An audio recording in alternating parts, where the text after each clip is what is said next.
ನಮಸ್ಕಾರ ಎಲ್ರಿಗೂ. ನಮ್ಮ ಸ್ಟ್ಯಾಂಡು ಮತ್ತು ನಮ್ಮ ಹತ್ರ ಸಿಗುವಂಥ ಹ್ಯಾಂಡ್ಸು ಲೆಗ್ಸನ್ನೆಲ್ಲ ಯೂಸ್ ಮಾಡಿಕೊಂಡು ಯಾವ ರೀತಿ ಸ್ಯಾರಿ ಡ್ರೇಪ್ ಮಾಡೋದನ್ನ ಅನ್ನೋದನ್ನ ನಾವು ಇವತ್ತಿನ ವಿಡಿಯೋದಲ್ಲಿ ತೋರಿಸ್ಕೊಡ್ತೀವಿ. ಇವತ್ತು ನಾವು ಸ್ಯಾರಿ ಡ್ರೇಪ್ ಮಾಡ್ತಾ ಇರೋದು ಟೆಂಪಲ್ ಸ್ಟೈಲ್. ಸರ್ ಎಕ್ಸ್ಪ್ಲೈನ್ ಮಾಡ್ತಾರೆ ಇನ್ನು ಮುಂದಕ್ಕೆ. ಎಲ್ಲರಿಗೂ ನಮಸ್ಕಾರ. ನಮ್ಮ ಹತ್ರ ಬಂದು ಈ ಥರ ಸ್ಟ್ಯಾಂಡ್ ಇರುತ್ತೆ. ಈ ಸ್ಟ್ಯಾಂಡ್ ಬಳಸ್ಕೊಂಡು ಸೀರೆ ಹೇಗೆ ಉಡ್ಸೋದು ಅಂತ ನೋಡೋಣ. ನಮ್ಮ ಹತ್ರ ಐರನ್ ಮಾಡೋ ಸ್ಟ್ಯಾಂಡ್ ಇತ್ತು, ಸೊ ಅದನ್ನು ಬಳಸ್ಕೊತಾ ಇದ್ದೀವಿ.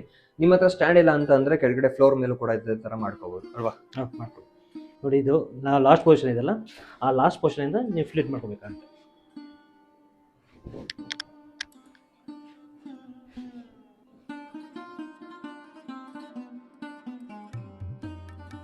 ನಿಮಗೆ ಫ್ಲೀಟ್ಸ್ ಜಾಸ್ತಿ ಬೇಕಂದರೆ ಚಿಕ್ಕ ಚಿಕ್ಕದಾಗಿ ಹಿಡ್ಕೋಬೇಕಾದ್ರೆ, ಫ್ಲೀಟ್ಸ್ ಕಡಿಮೆ ಇರಲಿ ಅನ್ನೋದಕ್ಕಾದ್ರೆ ದೊಡ್ಡ ದೊಡ್ಡದಾಗಿ ಬೇಕಾದ್ರೆ ಫ್ಲೀಟ್ಸ್ ಮಾಡ್ಕೋಬೋದು. ನೋಡಿ, ಫ್ಲೀಟ್ಸ್ ಮಾಡ್ಕೊಂಡಿದ್ದೀನಿ. 1.5 ಮೀಟ್ರಷ್ಟು ಸ್ಯಾರಿ ಬಿಟ್ಕೊಂಡಿದ್ದೀನಿ ನಾನು ಸರ್ಕ್ ಪೋರ್ಷನ್ಗೋಸ್ಕರ. ಈ ಥರ ಫ್ಲೀಟ್ಸ್ ಇಟ್ಕೊಂಡು ಅದನ್ನು ಅಡ್ಜಸ್ಟ್ಮೆಂಟ್ ಮಾಡ್ಕೋಬೇಕಾಗುತ್ತೆ.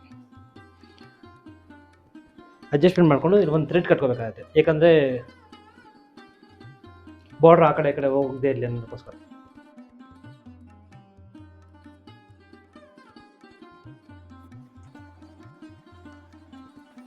ನೋಡಿ, ಈ ಥರ ಫ್ಲಿಪ್ ಮಾಡ್ಕೊಂಡಿದ್ದೀವಿ. ಈ ಥರ ಫ್ಲಿಪ್ ಮಾಡಿಕೊಂಡು ಸೆಂಟ್ರ್ ಪೋರ್ಷನ್ಗೆ ನಾನು ಮಡಿಸ್ಕೊಳ್ತೀನಿ.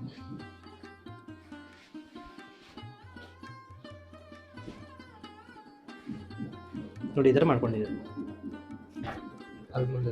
ನೋಡಿ, ಈ ಥರ ಮಾಡ್ಕೊಂಡಿದ್ದೀವಿ. ನೋಡಿ, ಇವಾಗ ಫ್ಲಿಟ್ಸ್ ಮಾಡಿದ್ದೀವಲ್ಲ, ಈ ಸೀರೆನ ಬಂದು ಈ ರಿಂಗ್ ಒಳಗಡೆಯಿಂದ ತೊಗೊಳ್ಳೋಣ.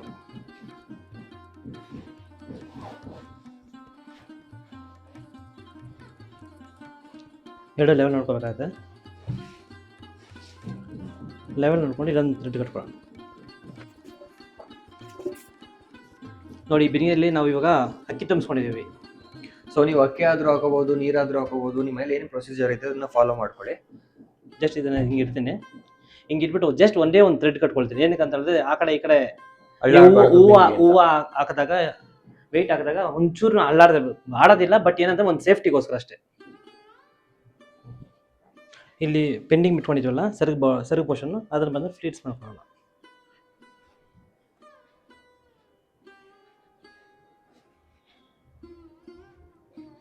ನೋಡಿ, ಈ ಥರ ಫ್ಲಿಪ್ ಮಾಡ್ಕೊಂಡಿದ್ದೀನಿ. ಫ್ಲಿಟ್ ಮಾಡಿಕೊಂಡು ಒಂದೊಂದು ಪಿನ್ ಹಾಕೊಳ್ಳೋಣ.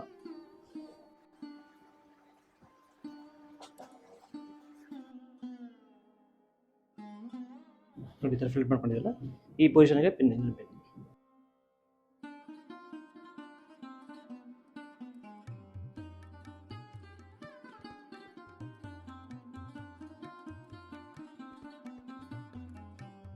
ನೀವು ಈ ಥರ ಬೇಕಾದ್ರೆ ಮಾಡ್ಕೊಳ್ಬೋದು. ಈ ಥರ ಫ್ಲೀಟ್ ಮಾಡಿಕೊಂಡು ಐರನ್ ಬೇಕಾದ್ರೆ ಮಾಡ್ಕೋಬೋದು, ಅದು ನಿಮ್ಮ ಆಪ್ಷನ್.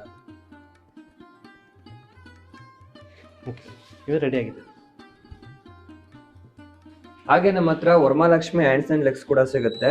ಈ ಹ್ಯಾಂಡ್ಸ್ ಆ್ಯಂಡ್ ಲೆಗ್ಸಲ್ಲಿ ಏನು ಸ್ಪೆಷಲ್ ಅಂತಂದರೆ, ನೋಡಿ, ನಾವೇ ಮೆಹಂದಿ ವರ್ಕ್ ಮಾಡಿ ಮತ್ತು ಸ್ಟೋನ್ ವರ್ಕ್ ಮಾಡಿ, ಜೊತೆಗೆ ಕಾಲುಗೆ ಕಾಲುಂಗುರ ಕೂಡ ಹಾಕಿರ್ತೀವಿ ಆ್ಯಂಡ್ ಕಾಲ್ಗೆಜ್ಜೆ ಕೂಡ ಸಿಗುತ್ತೆ ಇದರಲ್ಲಿ. ಇದನ್ನು ಕಟ್ಕೊಳ್ಳೋದಕ್ಕೆ 2 ದಾರ ಇರುತ್ತೆ ಮತ್ತು 4 ಕೈ ಬರುತ್ತೆ ಇದರಲ್ಲಿ. ಇದು ಮುಂದೆ 2 ಕೈಗಳು. ಇದಕ್ಕೂ ಕೂಡ ನಾವೇ ಸ್ಟೋನ್ ವರ್ಕು ಮತ್ತು ಮೆಹಂದಿ ಡಿಸೈನ್ ಮಾಡಿರ್ತೀವಿ. ಆ್ಯಂಡ್ ಈ ಸಲ ಬಿಟ್ಟಿರೋದು ಇದು ಬ್ಯಾಂಗಲ್ ಕೂಡ ನಾವೇ ಫಿಕ್ಸ್ ಮಾಡಿರ್ತೀವಿ. ಇದು ಮೆಟಲ್ದಾಗಿರುತ್ತೆ ಬ್ಯಾಂಗಲು, ಸೊ ಇದು ಬ್ರೋಕ್ ಆಗೋದು ಆ ರೀತಿ ಏನೂ ಆಗೋದಿಲ್ಲ, ಹೊಡೆದೋಗೋದಿಲ್ಲ. ಆ್ಯಂಡ್ ಹಿಂದೆ ಇರುವಂಥ ಕೈಗಳನ್ನ ನೀವು ಆರಾಮಾಗಿ ವೆಲ್ಕ್ರೋ ಸಪೋರ್ಟಿಂದ ಹಿಂಗೆ ಸ್ಟಿಕ್ ಮಾಡ್ಕೋಬೋದು. ಸೊ ನೀವು ಬೇರೆ ಕಡೆ ಎಲ್ಲ ತೊಗೊಂಡಾಗ ಏನಾಗುತ್ತೆ, ಹಿಂದೆ ಇರೋ ಕೈಗೆ ಪಿನ್ ಹಾಕಿ ಚುಚ್ಚಬೇಕು ಅಥವಾ ಕಟ್ಟಬೇಕು, ಈ ರೀತಿ ಎಲ್ಲ ಇರುತ್ತೆ. ಇದು ವೆಲ್ಕ್ರೋನ ಕ್ಲೀನಾಗಿ ಹಿಂಗೆ ಸ್ಟಿಕ್ ಮಾಡಿಬಿಟ್ರೆ ಅಳ್ಳಾಡೋದಿಲ್ಲ. ಈ ಕೈಗೂ ಕೂಡ ನಾವೇ ಬ್ಯಾಂಗಲ್ಸ್ನ ಕೊಟ್ಟಿರ್ತೀವಿ. ಸೊ ಇದನ್ನು ಯೂಸ್ ಮಾಡಿಕೊಂಡು ಈಗ ಹೇಗೆ ಡ್ರೇಪ್ ಮಾಡ್ತೀವಿ ಅಂತ ನೋಡಿ. ನೋಡಿ, ಇವಾಗ ನಾವು ಕೈ ಹೆಂಗೆ ಫಿಕ್ಸ್ ಮಾಡ್ಕೊಳ್ಳೋದು ನೋಡ್ಕೊಳ್ಳೋಣ. ಜಸ್ಟ್ ಈ ಥ್ರೆಡ್ ಇರುತ್ತಲ್ಲ, ಈ ಥ್ರೆಡ್ ಬಂದು ಈ ಕೈ ಹೋಲ್ ಇರುತ್ತಲ್ಲ, ಅದು ಒಳಗೆ ಇಟ್ಕೊಳ್ಳೋಣ. ಜಸ್ಟ್ ಒಂಚೂರು ಪ್ರೆಸ್ ಮಾಡಿ ಹಿಂಗೆ ತಳೆದ್ರೆ ಕೈ ಫಿಕ್ಸ್ ಆಗುತ್ತೆ. ನೀವು ಹೇಳಿದ್ರು ಬರಲ್ಲ. ಅದೇ ನೀವು ಬಿಂದಿಗೆಗೆ ಒಂದು ಕಡ್ಡಿ ಕಟ್ಕೋತೀರಾ ಗೊತ್ತಾ, ಆಗ ಎಷ್ಟು ಕಷ್ಟ ಇದನ್ನು ಕಟ್ಟೋದು. ಈಗ ನೋಡಿ, ಇಷ್ಟೇ. ಈ ದಾರನ ನೀವು ಕಟ್ಟಬೇಕು ಅನ್ನೋ ಅವಶ್ಯಕತೆನೂ ಇಲ್ಲ, ಅಷ್ಟು ಗ್ರಿಪ್ ಆಗಿ ಕೂತದೆ.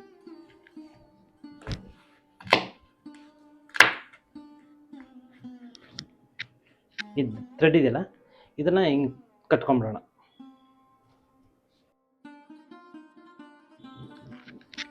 ಕೈ ಫಿಕ್ಸ್ ಆಗಿದೆ.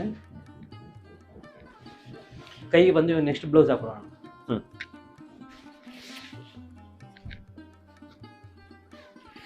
ಈ ಥರ ಬಾರ್ಡರ್ ಪೊಸಿಷನ್ ನೋಡ್ಕೊಳ್ಳಿ. ಬಾರ್ಡರ್ ಪೊಸಿಷನ್ ನೋಡಿಕೊಂಡು ನೀವು ಈ ಈ ಥರ ನೋಡಿಕೊಂಡು ಇಲ್ಲಿ ಗುಂಪಿನ ಹಾಕ್ಕೊಳ್ಬೇಕಾಗುತ್ತೆ ಬ್ಯಾಕ್ ಸೈಡ್.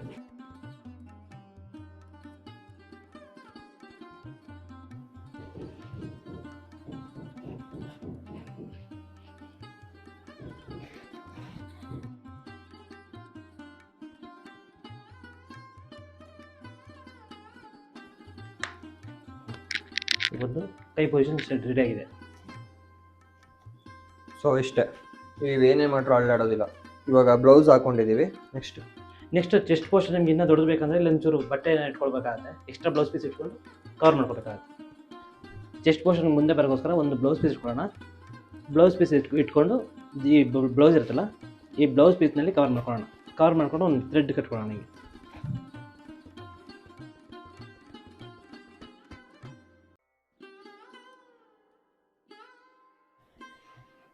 ಜಸ್ಟ್ ಇವಾಗ ಹಿಂಗೆ ಕಟ್ಕೊಂಡ್ರೋಣ. ಬಟ್ ಇದೆಲ್ಲ ಫುಲ್ ಕವರ್ ಆಗ್ಬಿಡುತ್ತೆ, ನಿಮಗೆ ಯಾವುದು ಕಾಣಲ್ಲ. ಲೆಗ್ಸ್ ಬಂದು ಫೀಟ್ ಮಾಡ್ಕೊಂಡು ನೋಡ್ಕೊಳ್ಳೋಣ. ಜಸ್ಟ್ ಹಿಂದ್ಗಡೆ ಬಂದು ದಾರ ಇರುತ್ತೆ, 2 ದಾರ ಇರುತ್ತೆ. ನಿಮ್ಮ ಪೊಸಿಷನ್ ನೋಡಿಕೊಂಡು ಇವಾಗ ಈ ಥರ ಇಟ್ಕೊಂಡು ನಿಮ್ಗೆ ಯಾವ ಸ್ಟೈಲ್ ಬೇಕೋ ಆ ಸ್ಟೈಲು ನೋಡಿ. ಟೆಂಪಲ್ ಸ್ಟೈಲು, 2 ಕಾಲು ಕೆಳಗೆ ಬಿಟ್ಕೊಂಡಿರೋದು, ದರ್ಬಾರ್ ಸ್ಟೈಲು, ಪದ್ಮಾಸನ, ನಿಮ್ಗೆ ಯಾವ ಸ್ಟೈಲ್ ಬೇಕೋ ಆ ಸ್ಟೈಲಲ್ಲಿ ಅರೇಂಜ್ ಮಾಡ್ಕೋಬೋದು. ಆ 2 ದಾರನ ಸೇರಿಸಿ ಹಿಂದೆ ಕಟ್ಕೊಳ್ಳೋದು. ಇವಾಗ ಕಟ್ಟಿರೋ ದಾರನ ಬಂದು ರಿಮೂವ್ ಮಾಡ್ಕೊಂಡು ಬಂದು ಬಾರ್ಡರ್ ಬಂದು ಅಡ್ಜಸ್ಟ್ ಮಾಡ್ಕೊಳ್ಳೋಣ. 2 ಸೈಡು ಕೂಡ ಬಿಚ್ಚಿದ್ದೀವಿ ದಾರ. ಈ ಬಾರ್ಡರ್ ಆಯ್ತಲ್ಲ, ಬಾರ್ಡರ್ ಅರೇಂಜ್ ಮಾಡಿಕೊಂಡು ಲೆಗ್ಗೆ ನಾವು ಲಾಸ್ಟ್ ಹೌದು ಇಟ್ಕೊಂಡು ನಮ್ಗೆ ಯಾವ ಪೊಸಿಷನ್ ಬೇಕಂತ ನೋಡಿಕೊಂಡು ನೋಡಿ ಈ ಥರ ಮಾಡ್ಕೊಳ್ಳೋಣ. ಅದಕ್ಕೆ ನಾವು ಗುಂಪಿನ ಹಾಕೊಳ್ಳೋಣ.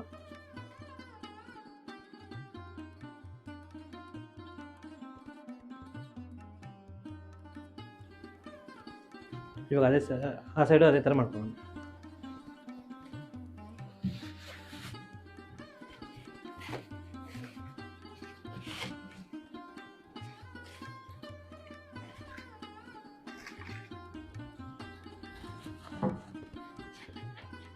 ಇದ್ರಲ್ಲಿ ಬಂದು ಮೇನ್ ಬಂದು ಬಾರ್ಡರ್ ಅಡ್ಜಸ್ಟ್ಮೆಂಟ್.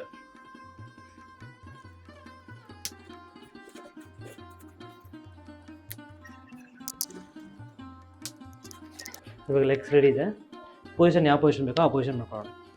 ಇವಾಗ ಟೆಂಪಲ್ ಸ್ಟೈಲ್ ಮಾಡಿರೋದ್ರಿಂದ ನನಗೆ ಈ ಪೊಸಿಷನ್ ತೊಗೊಳ್ತಾ ಇದ್ದೀನಿ. ಅದನ್ನೇ ಪದ್ಮಾಸನ ಆದರೆ ಹೆಂಗೆ ಮಾಡಬೇಕು ಅಂತ. ಪದ್ಮಾಸನ ಅಂತ ಹೇಳಿದ್ರೆ ಈ ಪೊಸಿಷನ್ ಬರುತ್ತೆ. ದರ್ಬಾರ್ ಅಂದರೆ ಒಂದು ಕಾಲ್ ಮೇಲೆ ಒಂದು ಕಾಲು ಬರುತ್ತೆ. ನಾವು ಟೆಂಪಲ್ ಸ್ಟೈಲ್ ಮಾಡೋದ್ರಿಂದ ಈ ಥರ ಪೊಸಿಷನ್ ಹಾಕೊಂಡು ನೋಡಿ. ಇವಾಗ ಫ್ಲೀಟ್ಸ್ ಎಲ್ಲ ಓಪನ್ ಮಾಡಿದ್ದೀವಿ. ಓಪನ್ ಮಾಡಿ ಫ್ಲೀಟ್ಸ್ನೆಲ್ಲ ಅರೇಂಜ್ ಮಾಡ್ಕೊಳ್ಳಿ.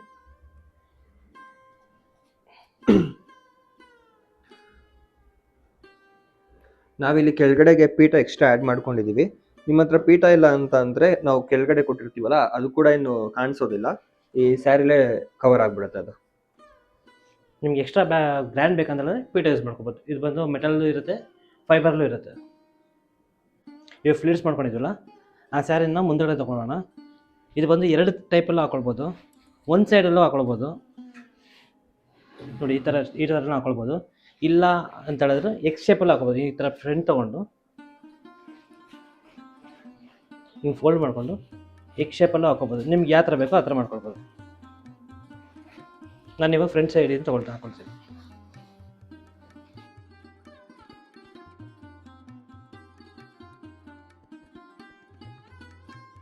ನೋಡಿ ಈ ಪೊಸಿಷನ್ ಬರುತ್ತೆ. ಎಷ್ಟು ಇದಕ್ಕೊಂದು ಥ್ರೆಡ್ ಕಟ್ಕೊಳ್ಳೋಣ.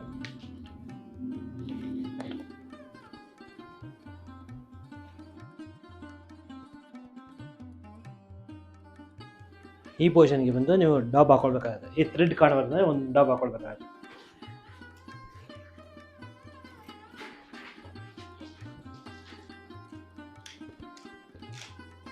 ನೋಡಿ ಇವಾಗ ಫ್ಲವರ್ ಡೆಕೋರೇಷನ್ ಮಾಡಿ ಸಿಂಪಲಾಗಿ ಹೇಗೆ ಮಾಡ್ಕೊಳ್ಳೋ ಅಂತ ನೋಡೋಣ.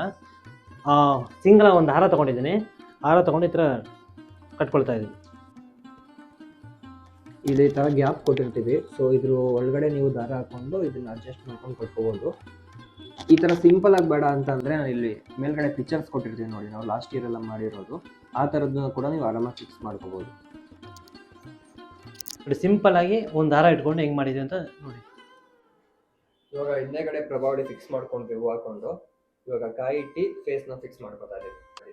ಜಸ್ಟ್ ವಿಡಿಯೋ ಪರ್ಪಸ್ಗೋಸ್ಕರ ಮಾಡ್ತಾರೋದ್ರಿಂದ ನಾನು ಮಾವಿನ ಇಲ್ಲ ಅದೆಲ್ಲ ಏನು ಇರ್ತಲ್ಲ ಜಸ್ಟ್ ಒಂದು ತೆಂಗಿನಕಾಯಿ ಇಟ್ಟು ಅದಕ್ಕೆ ಫೇಸ್ ಬಂದು ಫಿಕ್ಸ್ ಮಾಡೋಣ ಅಂತ. ಇವಾಗ ಹೂವು ಹಾಕೊಳ್ತಾ ಇದ್ದೀವಿ. ಇವಾಗ ಆಲ್ರೆಡಿ ಹೂವು ಹಾಕೊಂಡಿದ್ದೀನಿ. ನೀವು ಅಲಂಕಾರ ಮಾಡಿ ಹೂವು ಹಾಕ್ಬೇಕಾದ್ರೆ ಈ ಕೈ ಕೆಳಗಡೆಯಿಂದ ತೊಗೊಂಡ್ರೆ ಅಂತೇಳಿ ನಿಮಗೆ ಫಿನಿಶಿಂಗ್ ತುಂಬ ಚೆನ್ನಾಗಿ ಕಾಣುತ್ತೆ. ಆ ಶೇಪ್ ಎಷ್ಟೋ ಜನ ಮಾಡೋ ತಪ್ಪೇನು ಅಂತಂದ್ರೆ ಹಾರ ಹಾಕ್ಬಿಡ್ತೀರಾ. ನೀವು ಹಾರ ಹಾಕಿದಾಗ ಇದು ಮುಂದ್ಗಡೆ ಏನ್ ನಾವು ಅಲಂಕಾರ ಮಾಡಿರ್ತೀವಿ ಅದು ಕಾಣಿಸಲ್ಲ. ಅದ್ರ ಬದಲು ದಿಂಡು ತಗೊಳ್ಳಿ ಅಥವಾ ಹಾರನೇ ಕಟ್ ಮಾಡ್ಬಿಟ್ಟು ಈ ತರ ಹಾಕೊಳ್ಳಿ. ಈ ಥರ ಹಾಕೊಂಡ್ರೆ ನಿಮ್ಗೆ ಶೇಪು ಚೆನ್ನಾಗಿ ಕಾಣುತ್ತೆ, ಮತ್ತೆ ನೀವು ಮಾಡೋ ಅಲಂಕಾರ ತುಂಬ ಚೆನ್ನಾಗಿ ಕಾಣುತ್ತೆ. ಇವಾಗ ಹೂವು ಎಲ್ಲ ಹಾಕೊಂಡಾಯ್ತು. ಸೈಡ್ಗೆ ಎಲಿಫೆಂಟ್ಸ್ ನ ಇಡ್ತಾ ಇದೀವಿ. ಇದು ಫೈಬರ್ ಎಲಿಫೆಂಟ್ ಆಗಿರುತ್ತೆ. ಇದು ನಮ್ಮ ಹತ್ರ ಅವೈಲೇಬಲ್ ಇದೆ. ಪ್ರೈಸ್ ಎಲ್ಲ ಗೊತ್ತಾಗಬೇಕು ಅಂತಂದ್ರೆ ಸ್ಕ್ರೀನ್ ಮೇಲೆ ಇರುವಂತ ನಂಬರ್ಗೆ ಕಾಲ್ ಮಾಡಿ ನಾನು ಅಪ್ಡೇಟ್ ಮಾಡ್ತೀನಿ. ಅಂಡ್ ಇಲ್ಲಿ ಕೆಳಗಡೆ ನಾವು ಪಂಚಲೋಹದ್ದು ಹಾಕೊಂಡಿದ್ದೀವಿ ಪೀಠನ. ನಿಮ್ಗೆ ಇದು ಫೈಬರ್ ಅಲ್ಲಿ ಕೂಡ ಸಿಗುತ್ತೆ. ಯಾಕಂದ್ರೆ ಇದು ಪಂಚಲೋಹ ಸ್ವಲ್ಪ ಕಾಸ್ಟ್ಲಿ ಆಗಿರೋದ್ರಿಂದ ಎಲ್ಲರೂ ಅಫೋರ್ಡ್ ಮಾಡೋಕ್ಕಾಗಲ್ಲ. ಅದರಿಂದ ಇದು ಫೈಬರ್ ಅಲ್ಲಿ ಮಾಡಿರುವಂತ ಪೀಠನ ನಾವು ತರಿಸಿದೀವಿ. ಇದು ಕೂಡ ನಮ್ಮ ಹತ್ರ ಸಿಗುತ್ತೆ. ಅಂಡ್ ಆಲ್ಸೋ ನಮ್ಮ ಹತ್ರ ಪ್ಲೈನ್ ಹ್ಯಾಂಡ್ಸ್ ಲೆಗ್ಸ್ ಕೂಡ ಸಿಗುತ್ತೆ. ಇದಕ್ಕೆ ಗೆಜ್ಜೆ ಮತ್ತೆ ಏನು ಬರೋದಿಲ್ಲ, ಪ್ಲೈನ್ ಇರುತ್ತೆ. ಅಂಡ್ ಇದನ್ನ ರಿಮೂವ್ ಮಾಡೋಕ್ಕಾಗೋದಿಲ್ಲ, ಫುಲ್ ಫಿಕ್ಸ್ ಇರುತ್ತೆ. ಇದು ಕೂಡ ಸಿಗುತ್ತೆ. ಅಂಡ್ ನಾರಾಯಣ ಹ್ಯಾಂಡ್ಸ್ ಕೂಡ ಸಿಗುತ್ತೆ. ಅಷ್ಟೇ ಅಲ್ಲ, ನಮ್ಮ ಹತ್ರ ಜರ್ಮನ್ ಸಿಲ್ವರ್ ಫೇಸ್ ಆಗಿರ್ಬೋದು ಅಥವಾ ನಿಮ್ಮ ಹತ್ರ ಬೆಳ್ಳಿ ಫೇಸ್ ಇದ್ರೆ ಅದಕ್ಕೂ ಕೂಡ ಇದೇ ರೀತಿ ಪೈಂಟ್ ಮಾಡಿ ನಾವೇ ಜ್ಯುವೆಲರಿ ಫಿಕ್ಸ್ ಮಾಡ್ಕೊಡ್ತೀವಿ. ಅಂಡ್ ಆಲ್ಸೋ ಈ ತರ ಹೇರ್ ಸ್ಟೈಲ್ ಬೇಕಿದ್ರು ಕೂಡ ಮಾಡ್ಕೊಡ್ತೀವಿ. ಅಂಡ್ ಈ ಸಲ ಹೊಸದಾಗಿ ಲಾಂಚ್ ಆಗಿರೋದು 3D ಫೇಸ್ ನೋಡಿ ಎಷ್ಟು ಚೆನ್ನಾಗಿದೆ ಅಂತ. ಇದಕ್ಕೆ ಸ್ಟೋನ್ ವರ್ಕ್ ಆಗಿರುತ್ತೆ, ಪೈಂಟು ನಾವೇ ಮಾಡಿರ್ತೀವಿ. ಇದು ಕೂಡ ಅವೈಲೇಬಲ್ ಇದೆ. ಅಷ್ಟೇ ಅಲ್ಲ, ನಾರಾಯಣ ಹ್ಯಾಂಡ್ಸ್ ಮತ್ತೆ ಫೇಸ್ ಕೂಡ ಅವೈಲೇಬಲ್ ಇರುತ್ತೆ. ಅಲ್ಲಿ ಇದು ಬಿಟ್ಟು ಮತ್ತೆ ದಿಮ್ ಸಿಗುತ್ತೆ, ಬಾಳೆ ಮರ ಸ್ಟ್ಯಾಂಡ್ ಸಿಗುತ್ತೆ, ಮತ್ತೆ ಬಾಳೆ ಗೊನೆ ಸಿಗುತ್ತೆ. ನಿಮ್ಗೆ ಯಾವ್ದು ಬೇಕೋ ಎಲ್ಲರೂ ಸಿಗುತ್ತೆ. ಬಾಕ್ಸ್ ಒಳಗಡೆ ಏನೆಲ್ಲ ಐಟಮ್ ಸಿಗುತ್ತೆ ಅಂತಂದ್ರೆ ಇದು ಬಂದು ಬೇಸ್ ಇರುತ್ತೆ. ಸೈಜು ಸರ್ 1ಕ್ಕೆ 1.5 ಇದು.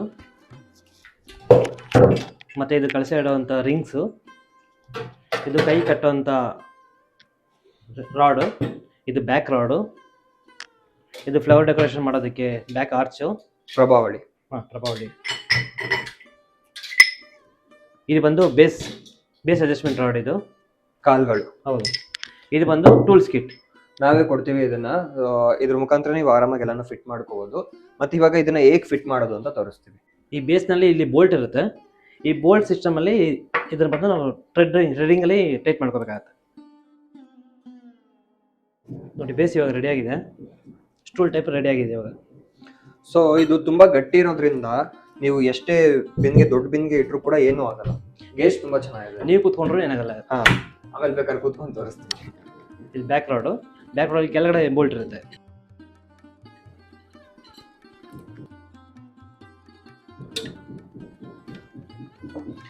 ಜಸ್ಟ್ ಒಂದ್ಸಲ ಕೈಯಲ್ಲಿ ತಿರುಗಿಸ್ಬಿಟ್ಟು ಆಮೇಲೆ ಸ್ಪ್ಯಾನರ್ ಟೈಟ್ ಮಾಡ್ಕೊಂಡ್ರೆ ಆಯ್ತು. ನೋಡಿ, ನೀವೇನ್ ಮಾಡ್ರು ಅಳ್ಳಾಡಲ್ಲ. ಇದು ಬಂದು ಆಲಂಕಿ ಟೈಪ್ ಇರುತ್ತೆ ಬೋಲ್ಟು.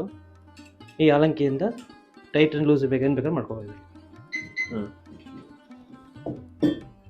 ಇದು ನಮ್ಮ ಬೆನ್ನಿಗೆ ಚಿಕ್ಕದಿರೋದ್ರಿಂದ ನಾವು ಚಿಕ್ಕ ರಿಂಗ್ ಯೂಸ್ ಮಾಡ್ಕೊಳ್ಳೋಣ. ನೋಡಿ, ಇದರಲ್ಲಿ ನಾವು 2 ರಿಂಗ್ ಕೊಟ್ಟಿರ್ತೀವಿ. ಸೊ ನಿಮ್ ಬಿನ್ನಿಗೆ ಯಾವ ಸೈಜ್ ಇರುತ್ತೆ ಅದನ್ನ ನೀವು ಇಲ್ಲಿ ಫಿಕ್ಸ್ ಮಾಡ್ಕೋಬಹುದು.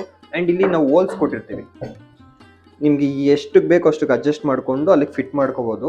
ಅಂಡ್ ಇದನ್ನ ಮೇನ್ ರೀಸನ್ ಇದನ್ನ ಕೊಟ್ಟಿರೋದು ಎಂತಕ್ಕೆ ಅಂತಂದ್ರೆ, ಎಷ್ಟೋ ಜನ ಈ ಪೀಠದ ಮೇಲೆ ಕೂರಿಸಿದಾಗ ಬಿನ್ನಿಗೆ ಅಳ್ಳಾಡುತ್ತೆ ಅನ್ನೋ ಒಂದು ಭಯ ಇರುತ್ತೆ. ಬಟ್ ಇದನ್ನ ಫಿಕ್ಸ್ ಮಾಡ್ಬಿಟ್ಟು ನಾವು ಇದ್ರೊಳಗಡೆ ಬಿನ್ನಿಗೆ ಇಟ್ಟಾಗ ಯಾವುದೇ ಕಾರಣಕ್ಕೂ ಅಳ್ಳಾಡೋದಿಲ್ಲ. ತುಂಬಾ ಸ್ಟಿಫ್ ಆಗಿ ಕೂತ್ಕೊಳ್ಳೋದು ಅದು.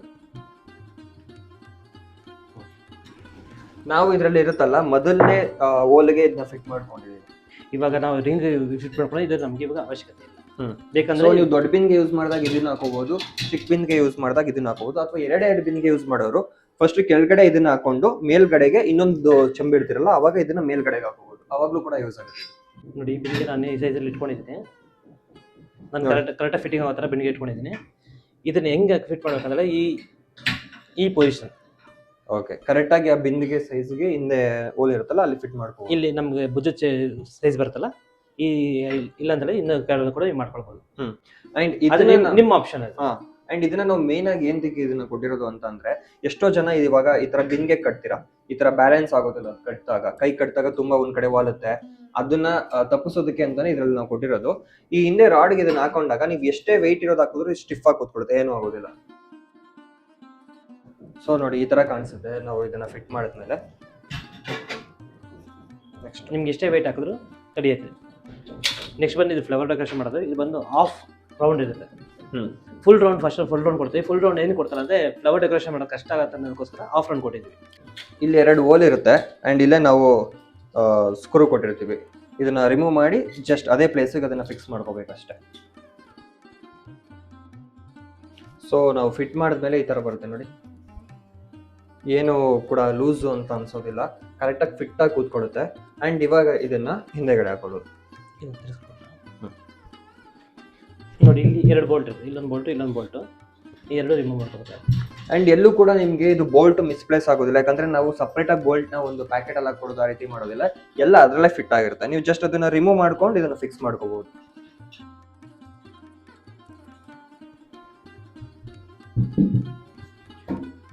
ಬೇಸಿಕಲಿ ಸ್ಟ್ಯಾಂಡ್ ನ ಡಿಸೈನ್ ಮಾಡಿರೋದು ಏನಕ್ಕೆ ಅಂತಂದ್ರೆ, ಎಷ್ಟೋ ಜನ ಒಬ್ಬೊಬ್ಬರೇ ಇರ್ತೀರಾ, ಸ್ಯಾರಿ ಟ್ರೇಪ್ ಮಾಡೋದು ತುಂಬಾ ಕಷ್ಟ ಆಗುತ್ತೆ. ಬಟ್ ಈ ಸ್ಟ್ಯಾಂಡ್ ನ ಯೂಸ್ ಮಾಡ್ಕೊಂಡು ನೀವು ಆರಾಮಾಗಿ ಸ್ಯಾರಿ ಟ್ರೇಪ್ ಮಾಡ್ಬೋದು. ಅಂಡ್ ಈ ಸ್ಟ್ಯಾಂಡ್ ನ ಕೂಡ ಯಾರು ಹೌಸ್ ವೈಫ್ ಆಗಿರ್ಬೋದು, ಯಾರು ಈಗ ಹುಡುಗರು ಸಪೋರ್ಟ್ ಬೇಕು ಅಂತೇನಿಲ್ಲ, ಆರಾಮಾಗಿ ನೀವೇ ಫಿಟ್ ಮಾಡ್ಕೊಬಿಡ್ಬೋದು. ಕೆಳಗಡೆ ಮಾಡಿಕೊಂಡ್ರೆ ಒಬ್ಬರೇನೆ ಫಿಟ್ ಮಾಡ್ಬೋದು. ಸೊ ಜಸ್ಟ್ ಸ್ಕ್ರೀನ್ ಮೇಲೆ ಕಾಣಿಸ್ತಿರುವಂತ ನಂಬರ್ಗೆ ಕಾಲ್ ಮಾಡಿ, ನಾನು ನಿಮಗೆ ಪ್ರೈಸ್ ಡೀಟೇಲ್ಸ್ ಮತ್ತೆ ನಮ್ಮ ಹತ್ರ ಏನೇನು ಅವೈಲೇಬಲ್ ಇದೆ ಅದನ್ನೆಲ್ಲ ಫೋಟೋ ಕಳಿಸ್ಕೊಡ್ತೀನಿ. Thank you so much.